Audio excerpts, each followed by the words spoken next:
السيد الرئيس يتدخل بجيش الشغوط وينزل الجيش ويضرب بقوام الحديد. نحن مع الجيش، نحن مع الجيش السوري. الله سوريا الجيش وبس. السؤال هالمحطتين هذول على اساس انهم عربيات. الجزيره بتحط على الشهداء اللي ماتوا على حدود الجولان، على اللي ماتوا بالجولان المحتل بتكتب عنهم قتلى، والشهداء الامن اللي عنا وعناصر الجيش اللي حامينا وعم يحموا البلد وعم يحموا الامه العربيه، وعم يحموا الامه العربيه، وعم يحموا الامه العربيه. بالوجه الاسرائيلي بيكتبوا عليهم قتلى.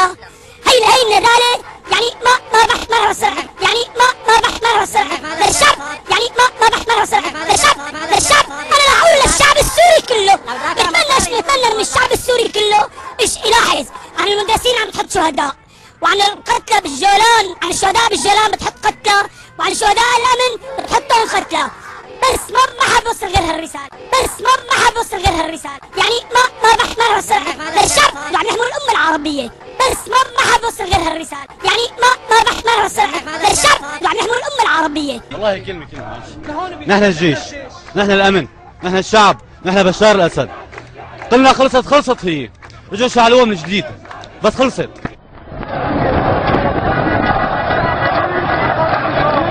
والله خلصت، والله العظيم خلصت.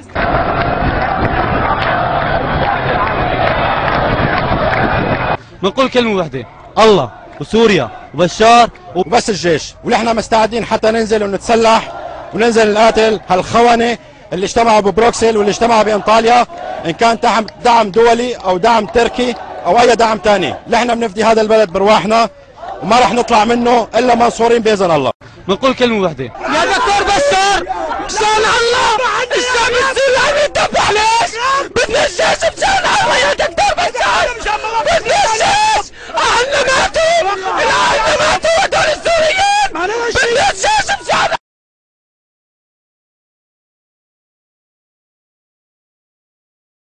الله. لا اله الا الله. بالروح بالدم نفديك يا بشار، بالروح بالدم نفديك يا بشار. تماما. حسن نصر الله لم يركب، ضل ركب واحد مثل حسن نصر الله من هون لألف عام ما بيطلع معك. واحد مثل بشار الأسد ما بيتركب تركيب، هذا بينخرط هيك جاي خلص. واحد مثل بشار الأسد ما بيتركب تركيب، هذا بينخرط هيك جاي خلص. أتصور أنكم ما زلتم حتى اللحظة تشتغلون في مربع ليس هو الصحيح. أنتم ما زلتم في مربع ونحن في مربع آخر مختلف. أنا أحب المربعات، المربعات أحسن. هذا المربع يقول بأن سوريا استوعبت الصدمة الأولى، وثانيا انتقلت إلى مربع جديد لجهة أن هناك مجموعات مسلحة خرجت كي تواجه الناس وخرجت حتى تواجه القوات المسلحة. هاي اسمع، أنا أحب المربعات. هل تحب المربعات؟ هذا أمر طبيعي، لكن نحن أصبحنا في مربع مختلف تماما. هذا المربع سيد عبود يعني بعيدا عن منطق المربعات، للمربع 4 أضلاع و4 زوايا متشابهة وأضلاعه متساوية. لم تعجبك منطق المربعات؟ هل تريدين دوائر الجزيرة إذا سيدتي؟ المربعات أشكال جميلة، ما رأيك؟ يعني بدون أخذ وعطاء ودوائر ومربعات. هل أنت لا تملين علي الأخذ والعطاء وأنت لا تحققين وما بيطلع لك تحققي معي؟ أنا أمثل الشعب السوري. المستطيلات جميلة أيضا. أقل شيء ممكن نقوم فيه إن نورجي صوتنا للدنيا كلياتها. نحن أبدا ما عم يصير هالقنوات اللي عم نحكي. نحن أرواحنا ودمنا وأهلنا وعرضنا كلها في الرئيس بشار. نحن أرواحنا ودمنا وأهلنا وعرضنا وأهلنا وعرضنا وأهلنا وعرضنا وأهلنا وعرضنا كلها في الرئيس بشار. يا أيتها الأمهات، يا أيها الآباء، يا أيها الشباب، يا أيها الأبناء، ارفعوا أيديكم والعنوا كل موظفي الجزيرة وموظفي العربية. الله يهتك أعراضهم، الله يسيل دماءهم، الله يحرمهم أولادهم، الله لا يرجعهم إلى بيوتهم، الله ينتهك كل مكرمة عندهم فيجعلها مألمة. إن شاء الله دموعهم لا تجف عن البكاء. الله يبليهم بكل سرطان. سأتحدث حديث الأمهات في القرى وحديث الآباء في الأرياف. لعنة الله عليهم. أنا أعرف الحقيقة، أعرف أن من يملك هذه القناة لوطي كمن يتحدث في هذه القناة.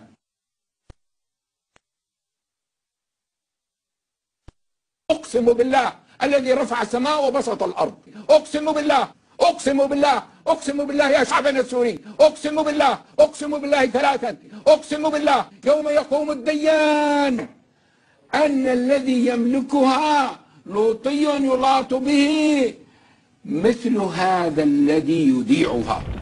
أقسم بالله يا شعبنا السوري، أقسم بالله، أقسم بالله ثلاثا يوم يقوم الديان أن الذي يملكها لوطي يلاط به مثل هذا الذي يذيعها.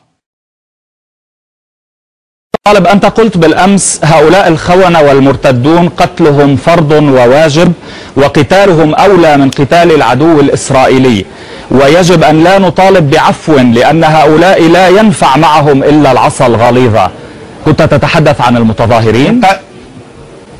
من قال لك ذلك؟ من قال لك؟ والمرتدون والمرجفون في الأرض، وهؤلاء قتلهم فرض وواجب وقتالهم هو أولى من قتال. علينا من أجل أن ننتصر على عدو خارجي أن نسحق هؤلاء، لا نطالب لا بعفو ولا بغير ذلك. نعم، مع هؤلاء لا تنفع إلا العصا ولا تنفع إلا سياسة العصا الغليظة. يجب أن يسحقوا ويجب أن تطهر الأرض السورية منهم.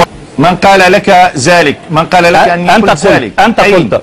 أنا شاهدتك للتو قبل قليل على قناة دنيا، كان معك سيد عمران الزعبي وكان معك سيد محمد ضرار جمو. نعم، أنا أقصد تماما الذين يقتلون قوى الأمن، الذين يقطعون رؤوسهم، الذين يطوفون بالرؤوس المقطوعة في السيارات سوزوكي على القرى، الذين هاجموا قرى لطائفة محددة وأخرجوا أهلها منها وقتلوا واغتصبوا. يعني أنت قلت ذلك. كل متظاهر يعني قلت ذلك مع أنك أنا مع كل متظاهر يعني تتنصل مما قلته قبل قليل.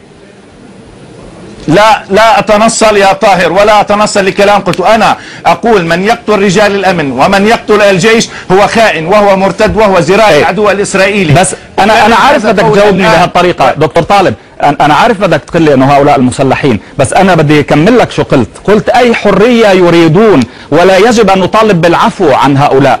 أولا ما فيش حدا بيطالب بعفو عن مسلحين، ثانيا قلت أي حرية يريدون، يعني تتحدث عن من يطالبون بالحرية.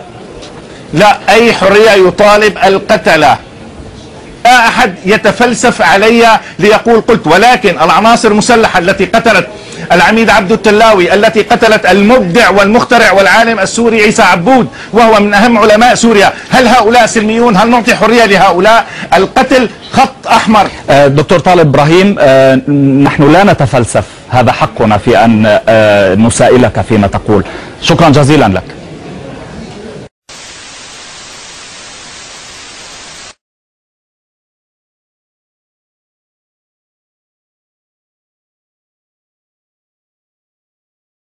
منبركم لأنه أنا تابعت أحد الدكاترة من جسر الشعور، دكتور قال أنا ابن جسر الشعور وأنا أعرف لماذا هذه العائلات ذهبت وعلى أي أسس. فقالت على أساسين، الأساس الأول كل عائلة تصل إلى الحدود التركية إلى 20,000 دولار. أنا بما أنه دكتور يعني وآسف للمقاطعة، لأنه أنا تابعت أحد الدكاترة من جسر الشعور، دكتور قال أنا ابن جسر الشعور وأنا أعرف لماذا هذه العائلات ذهبت وعلى أي أسس. فقالت على أساسين، الأساس الأول كل عائلة تصل إلى الحدود التركية إلى 20,000 دولار. أنا بما أنه دكتور الأساس الأول كل عائلة تصل إلى الحدود التركية إلى 20,000 دولار. أنا بما أنه دكتور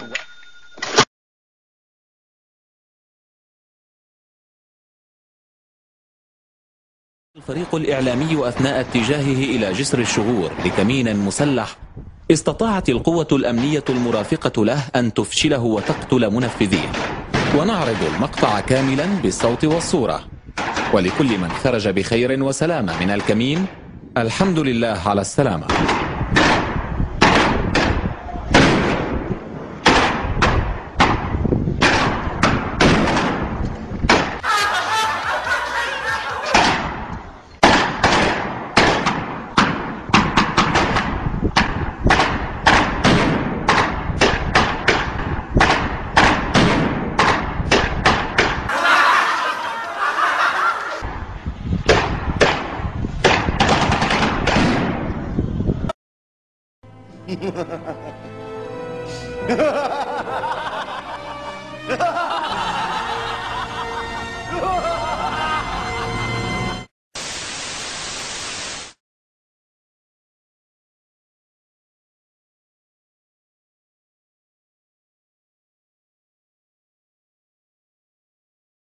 والله نعمة، والله نعمة.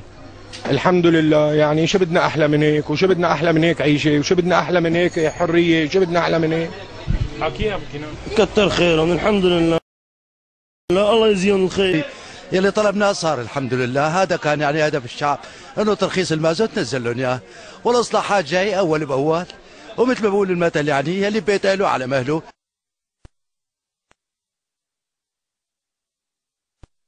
الشغله مو بنهار وليله، بدها صبر شوي. الحكايه وسيادته والحكومه والله ما عم يقصروا، ما عم يقصروا. اي والله الله يعطيهم العافيه بجهنم. كهرباء، المي، المازوت، الغاز، في عندك مواد كثير بدها تنسيق، مو بس المازوت.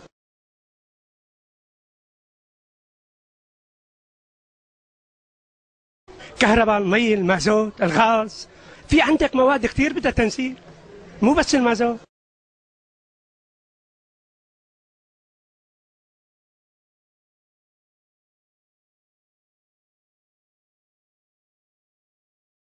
كهرباء، المي، المازوت، الغاز، في عندك مواد كثير بدها تنسيق، مو بس المازوت.